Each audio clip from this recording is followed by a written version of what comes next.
Welcome to our channel. రాజకీయాల్లో జగన్మోహన్ రెడ్డి గారి route separate అని అంటున్నారు రాజకీయ విశ్లేషకులు. ప్రస్తుతం మనతో జర్నలిస్ట్ జగదేవ్ గారు ఉన్నారు. ఎందుకలా ఒకసారి డిస్కస్ చేసే ప్రయత్నం చేద్దాం. Hello sir. హాయ్ జకీర్.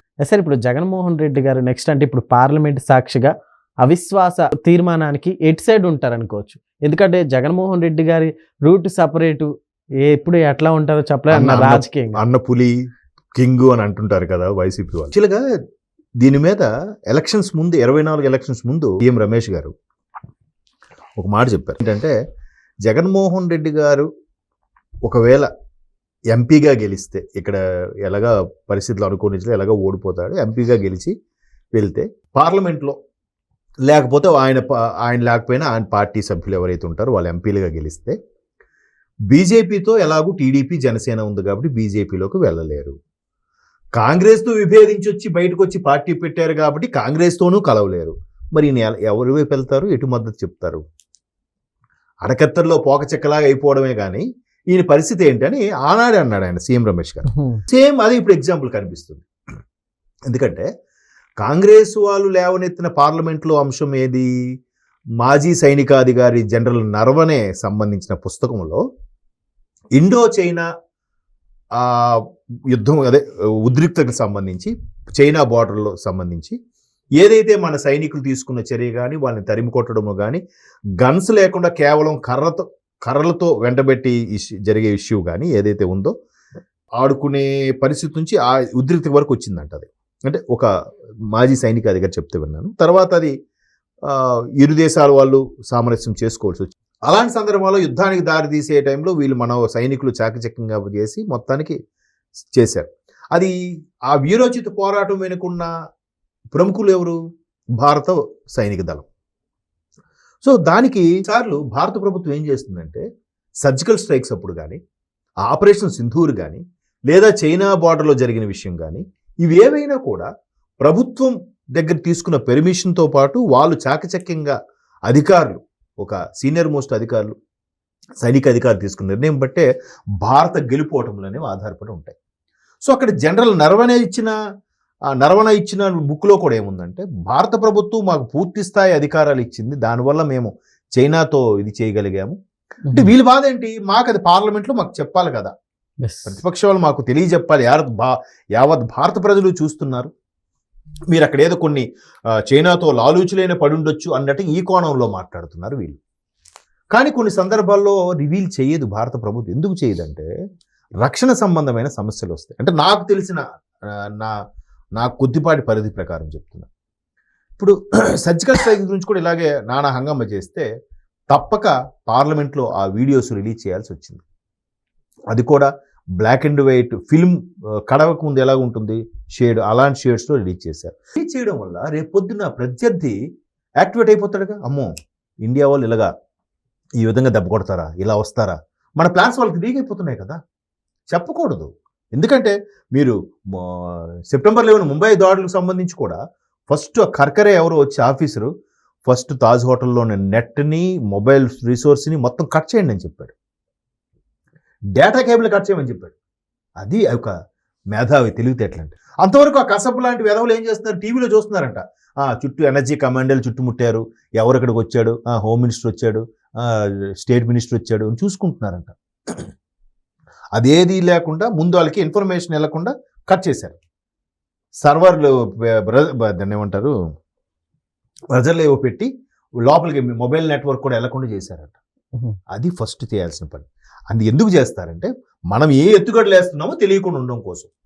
అయితే ఈ చైనాకు సంబంధించి పెద్ద రాద్ధాంతం చేశారు ప్రధాన ప్రతిపక్షంలో ఉండే కీలకమైన వ్యక్తి రాహుల్ గాంధీ గారు. సో ఇప్పుడు దాని మీద రభస అయింది. ఒక కూటమి ఎంపీ కూడా నువ్వు దేశద్రోహి అంటే నువ్వు నేరం ద్రోహివి అని ఏదో మాట్లాడుకున్నారు, అంత అయిపోయింది.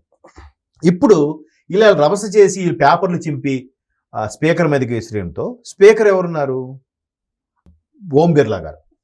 ఓం బిర్లా గారు స్పీకర్గా ఉన్న నేపథ్యంలో ఆయన మీద కాగితాలు ఇవ్వడం, ఆయన ఎందుకు ఇట్లా రభస చేస్తారు, మీరు కూర్చోండి అని మాట్లాడు. జనరల్గా స్పీకర్ అలాగే రిక్వెస్ట్ చేస్తారు కదా. ఇప్పుడు స్పీకర్ కాంగ్రెస్ వాళ్ళకి ఎస్పెషల్లీ రాహుల్ గాంధీ గారికి మాట్లాడడానికి ఛాన్స్ ఇవ్వట్లేదట.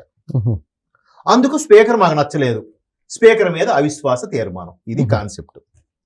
అయితే నిన్నటికి 102 మంది ఎంపీలు ఎవరో సంతకాలు చేశారు అవిశ్వాస తీర్మానానికి. ఇంకా ఇందులో కీలకమైన ఏంటంటే ఇదే ఇండియా కూటమికి సంబంధించి ఇది ఎస్పీ వాళ్ళు, తర్వాత ఇండియా కూటమిలో ఉండే చాలామంది కూడా సపోర్ట్ చేశారు. ఈ ములాయం సింగ్ యాదవ్ గారిది సమాజ్వాదీ పార్టీ, అక్కడ మహారాష్ట్రలో ఉండే ఎస్పీ పార్టీ, రకరకాలుగా అన్నీ చేసాయి. కానీ తృణమూల్ కాంగ్రెస్ మాత్రం సపోర్ట్ ఇవ్వట్లేదు. తృణమూల్ కాంగ్రెస్ కూడా ఇండియా కూటమి ఫేవరేగా, మరి వాళ్ళు బీజేపీ అంటే పడదుగా, వాళ్ళు ఎందుకు సపోర్ట్ ఇవ్వట్లేదు? అది పక్కన పెడితే ఇప్పుడు వైసీపీ వంతు. వైసీపీ కూటమిలో లేదు, జగన్మోహన్ రెడ్డి గారి పార్టీ ఎన్డీఏ కూటమిలో లేదు. అలాగే ఇండియా కూటమిలో ఉందా? లేదు. మరి స్పీకర్ మంచివాడు కాబట్టి ఆయన తొలగించాలనే ఉద్దేశంలో అవిశ్వాస తీర్మానం పెడుతున్నారు. పెడుతున్నప్పుడు జగన్మోహన్ రెడ్డి గారు అనే టీం ఈయన తరపున ఒక 5-4 ఎంపీలు మరి వీళ్ళు సంతకాలు చేయాలా చెయ్యరా? ఎవరి వైపు?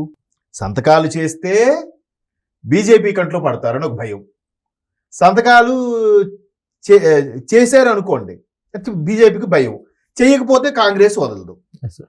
ఇండియా కూటమిలో లేడు, బీజేపీ కూటమిలో లేదు. అలాగని తృణమూల్ కాంగ్రెస్ అంత సన్నిహితంగా కూడా లేదు కాంగ్రెస్లో. డిఎంకే పార్టీ, తమిళనాడు డిఎంకే వాళ్ళు కూడా అవిశ్వాస తీర్మానానికి సంతకాలు పెట్టారు. మొన్న జగన్మోహన్ రెడ్డి గారి సోదరుడు కుమారుడు పెళ్లిలో కూడా డిఎంకే నేత స్టాలిన్ వస్తే ఆలింగనం చేసుకుని అని మాట్లాడారు. మరి డిఎంకేకి సపోర్ట్గా సంతకాలు పెట్టాలిగా, ఎందుకు పెట్టరు? అయితే కుండ అయినా అవ్వాలి, మొన్నైనా అవ్వాలి, కుండ కాదు మన్ను కాదు అన్నట్టుంది పరిస్థితి. సో దీనికి ఏ విధంగా స్టెప్ తీసుకుంటారు అన్నగారైన జగన్ గారు? అన్న పులి, అన్న సింహం, అన్న టైగర్, అన్న తోపు అని అంటారు కదా, ఇప్పుడు ఏం తీసుకుంటారు? ఎటువే మొగ్గు చూపుతారు? స్పీకర్ పై అవిశ్వాసం అంటే చూడండి, యాక్చువల్లీ ఇప్పుడు అంటే ఎటు సైడ్ లేకుండా పోయింది కదా, అదేంటున్నాను. ఇప్పుడు బీజేపీకి ఎంత ఫేవర్గా ఉన్నా బీజేపీ కూటమిలో చేరలేరు, ఎన్డీఏ కూటమిలో చేరలేరు, బీజేపీ పట్టించుకోదు. అలాగని కాంగ్రెస్ లోకి వెళ్ళలేరు, ఎందుకంటే కాంగ్రెస్ ని బయటకు వచ్చారు కాబట్టి. ఎందుకు మరి? రేపు పొద్దున్న వీళ్ళు ఒక ఎంపీలుగా గెలిచిన వీళ్ళ వల్ల ఉపయోగం ఏంటి? వీళ్ళు రాష్ట్రం గురించి ఫేవర్గా ఏమైనా మాట్లాడతారా? రాష్ట్రంగా మాకు ఇవి కావాలని నేను అడుగుతారా? లేదే. స్థానికంగా ఏవైనా రిక్వెస్ట్ ఉంటే లెటర్ పెట్టి నేను కలెక్టర్కి అడిగాను, కలెక్టర్ రిక్వెస్ట్ పెట్టాను. మన కూడా ఫ్రెండ్ ఇక్కడ ట్రైన్ స్టాప్ ఇవ్వాలని అక్కడ ఉండే జీఎంకి, రైల్వే జీఎంకి మా ఎంపీ గారు లెటర్ ఇచ్చారని పెద్ద గొప్పగా వేసుకున్నాడు. స్టాప్ ఇవ్వడానికి పెద్దగా జీఎం కలిసి పెద్దగా ఇదేంటది? రాష్ట్ర సమస్యల గురించి మాట్లాడాలి. ట్రైన్ స్టాప్లు ఇవ్వడాలు, అక్కడ బస్ స్టాప్ కట్టించడాలు, ఇవి చిన్న చిన్నవి ఇవి. సో అట్లాగా ఇప్పుడు వీళ్ళు ఎటు వెళ్ళలేరు. రేపొద్దున ఎవరికి సెంటర్లో కూడా చక్రం తిప్పి వీళ్ళ అరెస్టులకి, వీళ్ళ కేసులకు సంబంధించి మాట్లాడదామంటే ఎవడు ఫేవర్గా రాడు. గతంలో ఇండియా కూటమికి ఫేవర్గా వీళ్ళు ఎల్లుంటే పోనీ కొంతలో కొంత వీళ్ళు సపోర్ట్గా వచ్చేవారేమో. సపోర్ట్గా లేరు, సపోర్ట్గా రాలేరు. సో ఇప్పుడు అది వైసీపీ పరిస్థితి. మరి ఎలాంటి నిర్ణయం న్యూట్రల్గా ఉండిపోతారు అనుకుంటున్నాను అంతే. ఎందుకంటే వాళ్ళకి ఎటు వెళ్ళే ధైర్యం లేదు, ధైర్యం చాలదు. Okay sir, thank you.